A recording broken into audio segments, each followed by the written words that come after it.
তারপরেও সমস্ত সিস্টেমের কন্ট্রোল যে করছে সেটাই হচ্ছে সব থেকে ভাইটাল সিস্টেম।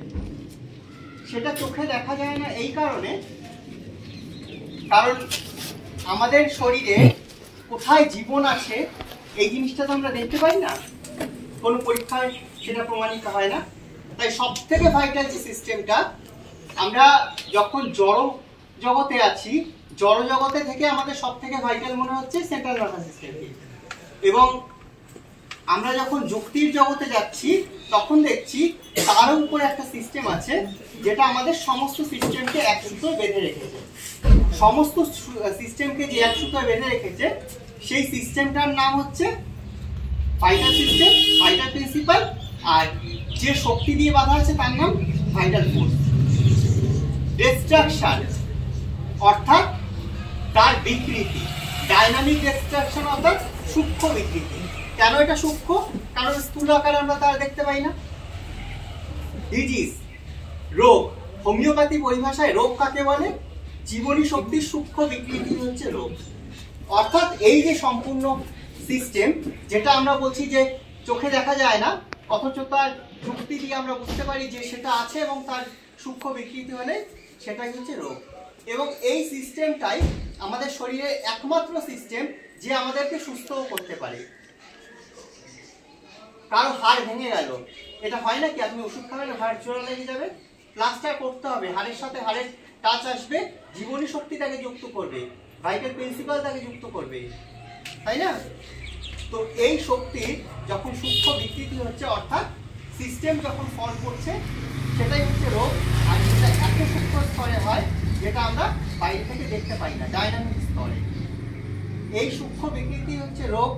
আর এই প্রিন্সিপাল যে চালাচ্ছে সেই প্রিন্সিপালের মধ্যে থাকা ফোর্সই ভাইটাল ফোর্স, যে তাকে পুনরায় সুস্থ করে। ধন্যবাদ।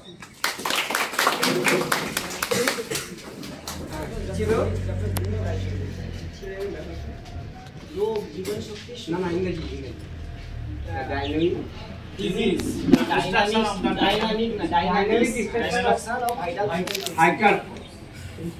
ভাইটাল ফোর্সের যে ব্যাপারটা, ভাইটাল মানে কি? জীবনী, আর ফোর্স হচ্ছে শক্তি। তাইলে আমরা ভাবতে গেলে আমাদের শক্তির কিন্তু একটা দরকার আছে, প্রচন্ড হয়। যার যত শক্তি বেশি থাকবে সে ততভাবে রোগকে প্রতিরোধ করতে পারবে। ঠিক আছে? আমরা অনেক সময় দেখা যায় ওষুধ না খেলেও কিন্তু আমরা অনেক সময় ভালো হয়ে যায়। তার জন্য কি আছে, আমাদের একটা কি বলে ওই দৈনন্দিন যে আমরা চলাফেরা, খাদ্য তাকে কিন্তু ভাইটাল ফোর্সটা আপনাকেই বেড়ে যায়। যদি আপনাকে বেড়ে যায়, কারণ যে কোনো রোগ আমাদের তখনই আসবে যদি আমাদের ফোর্স কমে যায়। যে কোনো রোগ আমাদের শরীরে তখনই আসবে তাকে যদি আমরা প্রতিরোধ না করতে পারি। হ্যাঁ, তাইলে আমাদের এই ফোর্স হচ্ছে কি? শক্তিকে শক্তি, এটা হচ্ছে আমাদের জীবনী শক্তি রক্ষা করা। এই জীবনী শক্তি রক্ষা করতে গেলে আমাদের ওষুধের দরকার হয় না। আমি আমার বাস্তব জীবনে দেখেছি এই জীবনী শক্তি যখনই বেড়ে যায় তখন কিন্তু অনেক ডিজিজ, কারণ এই ভাইটাল শক্তি বাড়া কমার মধ্যে কিন্তু ডিজিজ সৃষ্টি হয়। এই ভাইটাল, এটা আমার দিস ইজ মাই ওপিনিয়ন, আমি যেটা প্রত্যক্ষ করছি। তোমার ভাইটাল ফোর্স কম, শক্তি যদি কম থাকে তাহলে তোমাকে পড়াশোনা করবো অন্যজন, আর আমার শক্তি যদি বেশি থাকে তাহলে আমি তোমাকে প্রতিহত করতে পারবো।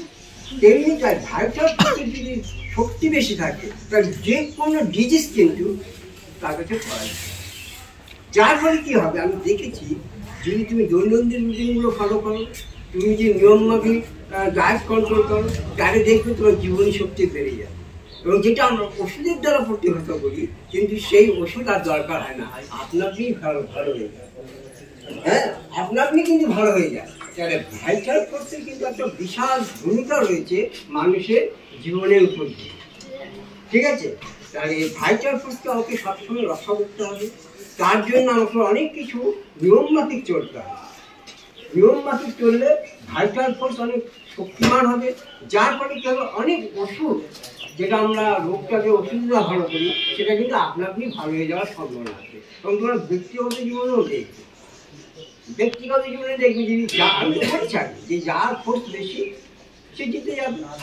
আমার ফোর্স যদি কম থাকে, তোমার ফোর্স যদি বেশি থাকে, আমাকে যদি হারিয়ে দেবে। ভাইটাল ফোর্স যদি বেশি থাকে, তাহলে ভাইটাল ফোর্স রোগকে ডিস্ট্রাকশন করে নেবে, তার জন্য ওষুধ খেতে হবে।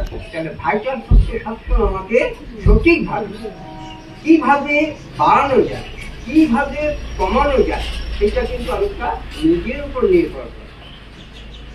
কথা বুঝতে পেরেছি? নিজের উপর কিন্তু ভাইটাল ফোর্সটা নির্ভর করে। তাই ডাইনামিক চক্রাকারে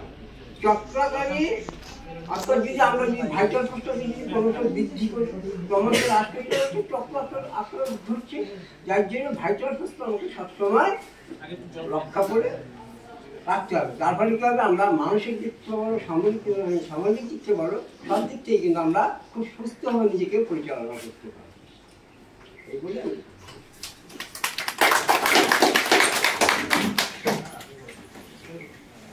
ঠিক আছে, আমরা একদম